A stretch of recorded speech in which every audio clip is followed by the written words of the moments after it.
Good evening dear students, कैसे आप लोग। मेरी बात को ध्यानपूर्वक सुनिए।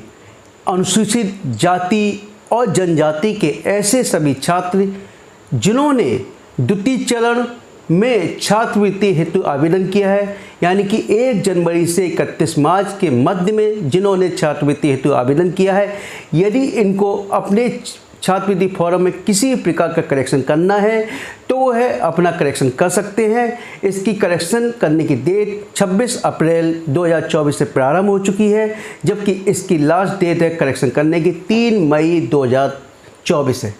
और संस्था में जमा करने की जो अंतिम तिथि है 7 मई है, लेकिन आपको उससे पूर्व जमा करनी होगी, क्योंकि संस्था स्तर से तभी फॉरवर्ड हो पाएगा विद इन टाइम, क्योंकि संस्था स्तर से फॉरवर्ड करने की लास्ट डेट जो आपकी है वो 7 मई है, याद रखिए। और जिनकी भी संस्था स्तर से फॉरवर्ड हो जाएगा उनका 15 मई से छात्रवृत्ति आना प्रारंभ हो जाएगी, याद रखिए। अब देखिए,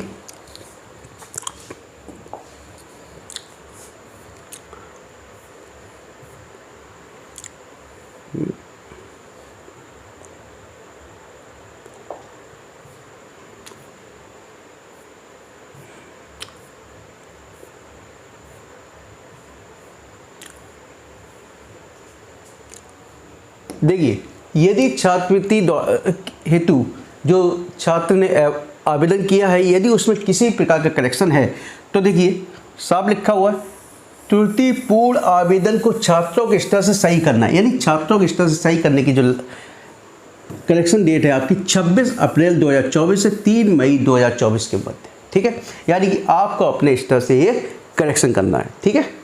और छात्रों द्वारा सही आवेदन को जमा करना एवं संस्था द्वारा पुनः अग्रसारित करना, यानी कि याद रखिए जो भी आप करेक्शन करोगे उसकी हार्ड कॉपी आपको संस्था में जमा करानी होगी, याद रखिए। यानी कि आपके एप्लीकेशन फॉर्म और कंसर्न डॉक्यूमेंट्स की जो भी डॉक्यूमेंट्स हैं वो संस्था स्तर में जमा कराना होगा, तभी संस्था को पता चलेगा कि आपके द्वारा कोई फॉर्म करेक्शन किया गया है, और संस्था तभी आपको फॉरवर्ड करेगी, वरना संस्था को कोई भी पता नहीं रहेगा, संस्था अपने स्तर से फॉरवर्ड नहीं कर पाएगी, ठीक है।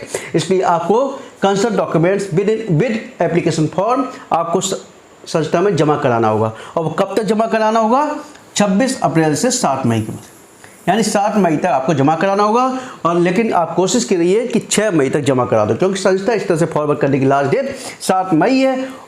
क्या पता क्यों साइट बिजी होती है, आपने 7 मई को दिया शाम के और संस्था स्तर से फॉरवर्ड नहीं हो पाया, क्योंकि हमारा जो नोडल जो कंसर्न ऑफिसर होते हैं वो भी रात में जाग के आपकी छात्रवृत्ति का काम करते हैं, है ना।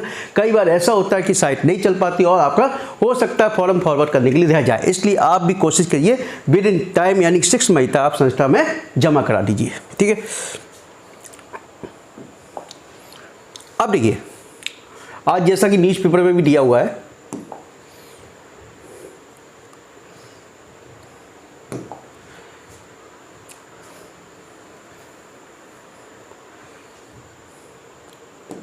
देखिए एससी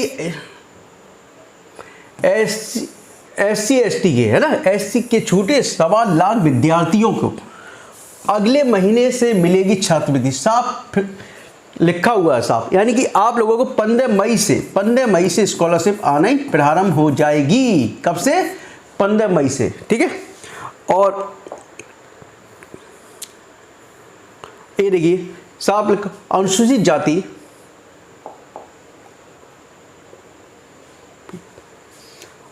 जाति के करीब 1.25 लाख छूटे विद्यार्थियों को अगले माह शुल्क भरपाई के साथ छात्रवृत्ति दी जाएगी। इन छात्रों को उनके डेटा की कमियों में सुधार के लिए 3 मई तक का समय दिया गया है, यानी करेक्शन की डेट दी गई है आपकी 3 मई। इसके बाद समाज कल्याण विभाग भुगतान प्रक्रिया शुरू कर देगा, है ना। प्रदेश में 2.5 लाख रुपए तक सालाना आमदनी वाले अनुसूचित जाति के परिवारों को छात्रवृत्ति के साथ शुल्क प्रतिपूर्ति की सुविधा मिलती है। पिछले वित्त वर्ष में 18 जनवरी तक आवेदन करने